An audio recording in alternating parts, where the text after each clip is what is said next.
안녕하십니까. 전성철입니다. 며칠 전에 런던에서 아주 참 기묘한 일이 하나 벌어졌었죠. 바로 나토 29개국 정상회담이 회의가 열렸었어요. 70주년 기념하는 아주 의미 있는 그런 이제 회담이 됐는데, 이 자리에서 아주 참 아마 전무후무한 일이 아닐까 싶은데요. 아주 선진국의 정상들, 예를 들어서 프랑스의 마크롱 대통령, 캐나다의 트루도 총리, 그다음에 영국의 존슨 총리, 이런 사람들이 모여가지고 둘러서서 이제 리셉션에서 트럼프를 갖다가 아주 비웃는 그런 농담들을 이제 했는 모양이에요. 예를 들어서 그 사람 기자회견에 빠져가지고 40분이나 늦게 오더라, 그러고 엉뚱한 발표를 해가지고 직원들이 턱이 그냥 바닥에 떨어질 뻔 했다고 하면서 막 웃어서 하면서 이렇게 하는 게, 근데 그게 마침 촬영이 된 거예요. 그리고 그 비디오가 방영이 되면서 트럼프가 아주 화가 나가지고 나토 70주년 그 기념 회담이 끝나고 사실 의미 있는 기자회견인데 그것도 안 하고 그냥 미국으로 가버렸어요.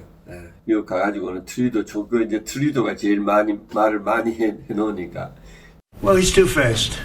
아주 공개적으로 비난하고 이런 참 생각지도 정말 있을 수 없는 일이 벌어졌어요. 웃고 넘어갈 수 있지만은 어떻게 보면 이것이 현재의 세계의 구도를 정말 상징하는 하나의 사건으로 또 이해가 되고 있습니다. 말하자면 미국 대통령이 세계 최강국이잖아요. 그게 공개적으로 어떻게 보면 비웃음과 농담의 대상이 된다는 것은 사실은 참 잊기가 어렵죠. 왜냐하면 나토라는 게 한마디로 말해서 뭡니까? 북대서양조약기구라는 건 한마디로 말해서 미국의 핵무기를 쓰게 해주는 거거든요. 29개국 나라들에게. 사실 핵보유국은 미국 말고도 영국도 있고 프랑스도 있지만 다른 나라는 안 하고 미국만이 그 핵무기를 자신들이 침략받았을 때 우리가 써주겠다고 하는 그런 거니까 미국이 없다면 나토라는 거는 의미가 없는 거고, 그러니까 어떻게 보면 종주국이죠. 그 수반을 갖다가 그런 식으로 공개적으로 비웃었다는 것이 사실은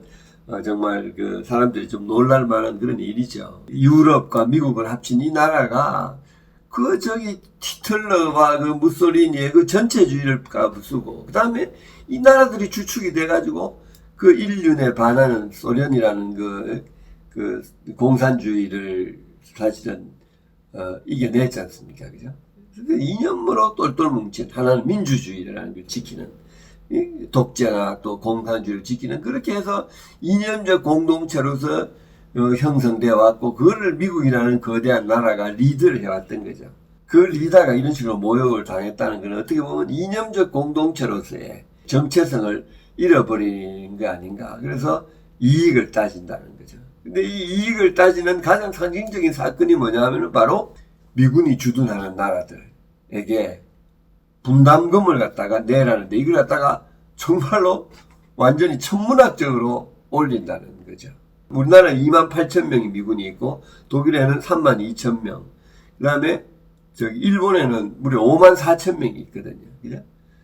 우리나라는 5배 올리라 그러고, 그 다음에 일본하고 독일에는 비용 플러스 50%를 내라, 이렇게 이제 요구를 했어요. 그러니까 일본은 한 80억 불 정도를 내야 되는 모양입니다. 예. 그리고 또 나토의 모든 28개국이죠. 미국 빼고 에다가 지금 당신들이 쓰고 있는 국방비를 GDP의 2% 수준으로 올려라.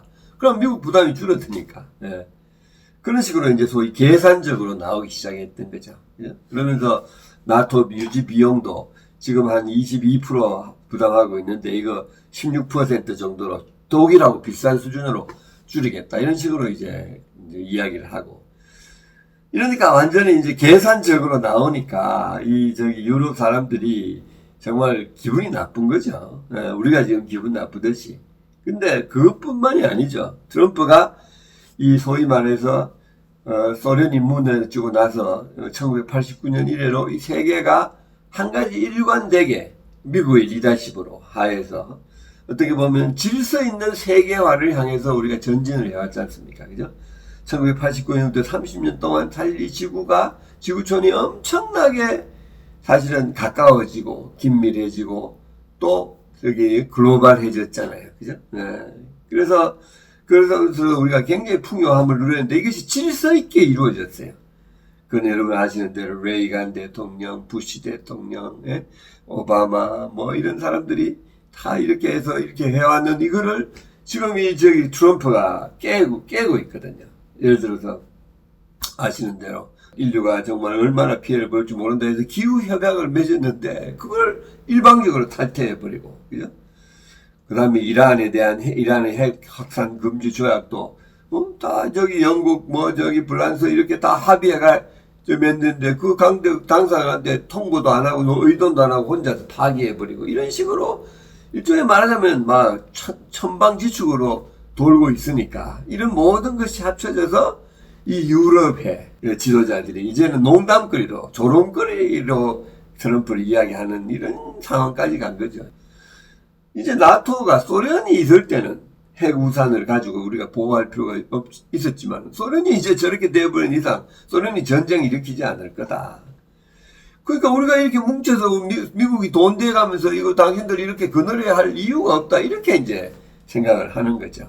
그러니까 세계화보다는 미국의 이익이 우선하고 미국 우선주의로 나가니까 이제 그런 식으로 모든 걸 갖다가 지금 이제 생각하고 있는 거죠.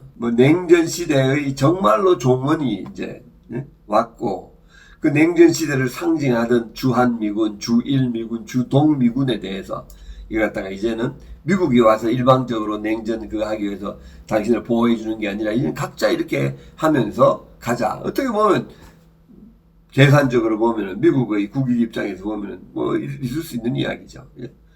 그러나 한국 입장에서는 사실은 부당한 면이 있죠. 한국을 독일과 일본 수준으로 같은 그로 이렇게 대우하는 거는 말이 아니죠. 왜냐하면 우선 일본은 우리나라 GDP의 3배가 되고 독일은 2배나 되는 부자 나라고요. 그 다음에 독일이나 일본과 달리 우리는 아직도 현존하는 어떤 침략의 위협에 노출되어 있지 않습니까? 그죠? 네.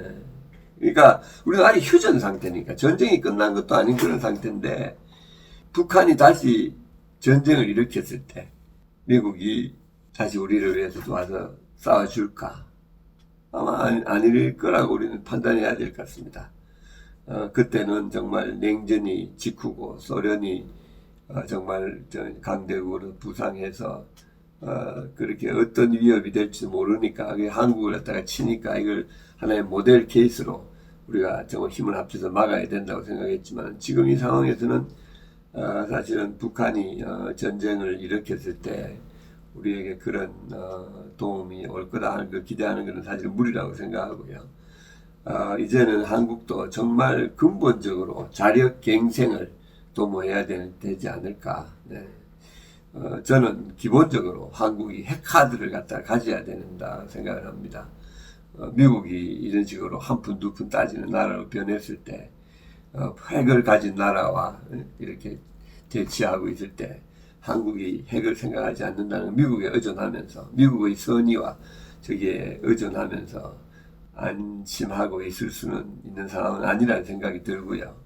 우리가 근본적으로 세계가 이렇게 바뀌었다는 거, 패러다임 자체가 바뀌었다는 것, 이념적 공동체에서 이익적, 계산적 공동체로 바뀌었다는 사실을 인식하고 우리의 모든 걸 거기에 맞춰서 바꿔가야 되지 않을까 그렇게 생각합니다. 감사합니다.